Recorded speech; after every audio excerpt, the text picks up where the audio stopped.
Hello and a very warm welcome back to the garden. Today I've got some jobs to crack on with, but I thought that as I do those, I'd talk about a topic that is quite a popular topic these days, and that's about self-sufficiency.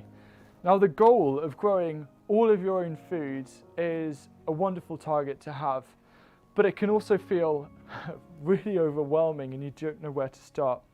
So in this video, I thought I'd kind of outline a bit of a strategy to really help you take those first steps to becoming food self-sufficient and to improve the food security of your own household. Before we look at a strategy that really does help with self-sufficiency, I actually want to look at what is self-sufficiency in the first place and why I actually think it isn't always the best route to go down. So self-sufficiency means kind of independence, the ability for someone to provide for oneself. The idea of growing all of your own food and not needing anything else is a lovely thought, but what comes with that is a lot of careful planning, a lot of needing to follow some rules, and perhaps a lot of sacrifice. And what you really need to ask yourself as a gardener is, what is the ultimate thing that I want to get from the garden? If your ultimate reason for growing food is out of that pure enjoyability and that kind of escapism, then you might find it kind of trying to follow the strict and regular routines and patterns that you need to be fully self-sufficient, it might end up crushing your passion. So you've really got to think about how best to approach it, which is why if anyone is ever thinking about becoming self-sufficient, I always recommend a try before you buy, so you can start to dabble and test with it and to try and work out the style that suits you and your personal needs the best. So how on earth do you start becoming self-sufficient? Well, it's about setting small targets, micro targets, and working on them. When you achieve those targets, you can then set slightly more ambitious targets. Now, the process of self-sufficiency is something that doesn't happen overnight, but surprisingly, through marginal gains and improvements, you can soon start realizing and seeing a big difference. A lot of people think that self-sufficiency means that you have to grow all the food for 365 days a year. But I want to introduce you to a different perspective, and that is something that I call part-time self-sufficiency, where rather than growing food for the whole year to last you 365 days, what you're doing instead is growing for a specific period. For example, you can be self-sufficient in salads from April all the way through to November.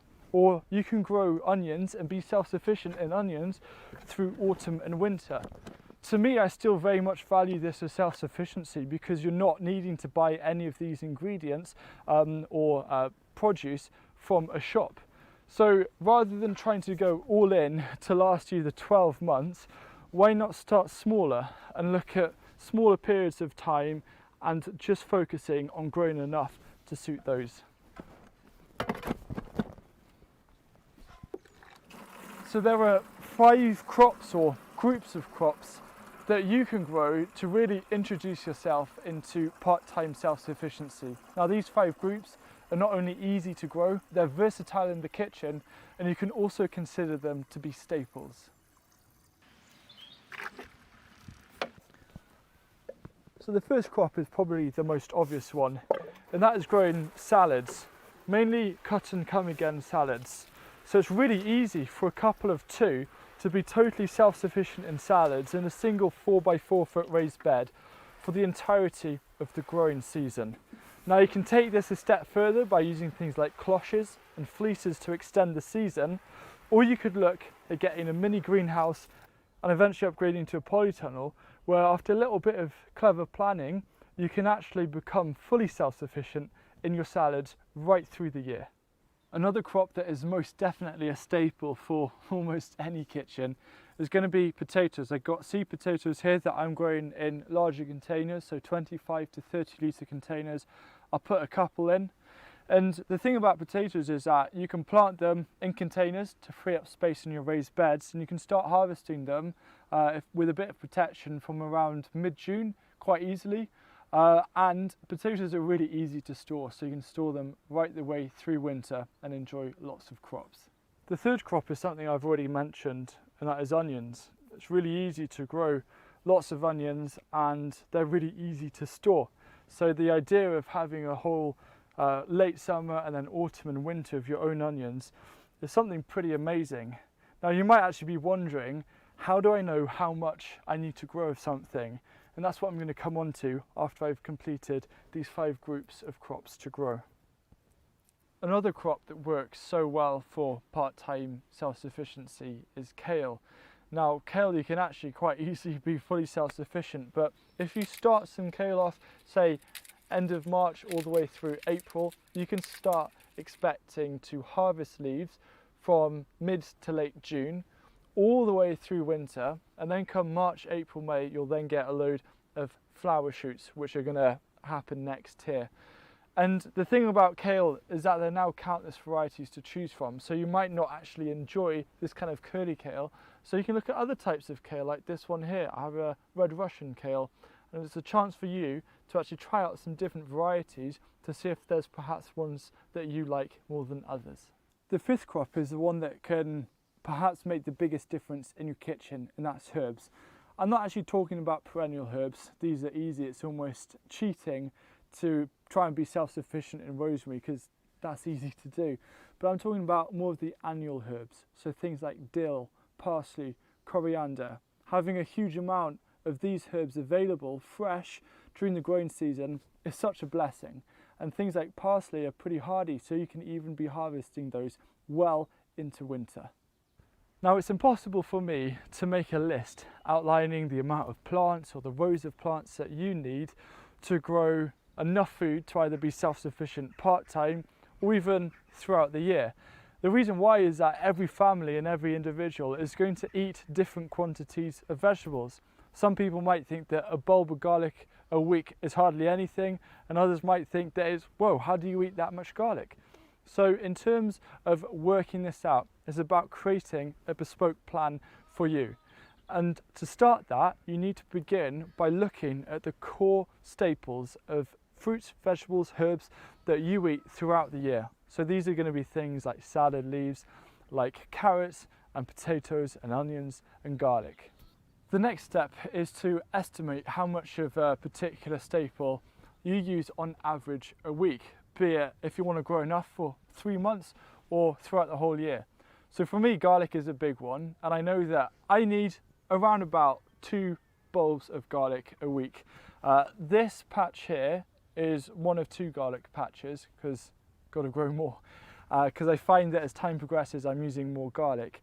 But there's a simple calculation. You then work out how long you want that for. So if it's, say, you want it for 10 weeks and you need 2 bulbs a week, then you want to grow at least 20 bulbs of garlic. Then if you're looking at maybe all throughout the year and you've got to be clever with storage and things like that, you then times it by 52. So 2 times 52 is 104, which comes up to about this row. But another thing you need to do is to kind of take into account potential failures. So what I like to do is to times that number by about 1.2, 1.25. So that's 130. And here I've actually, we've planted about 146 cloves of garlic.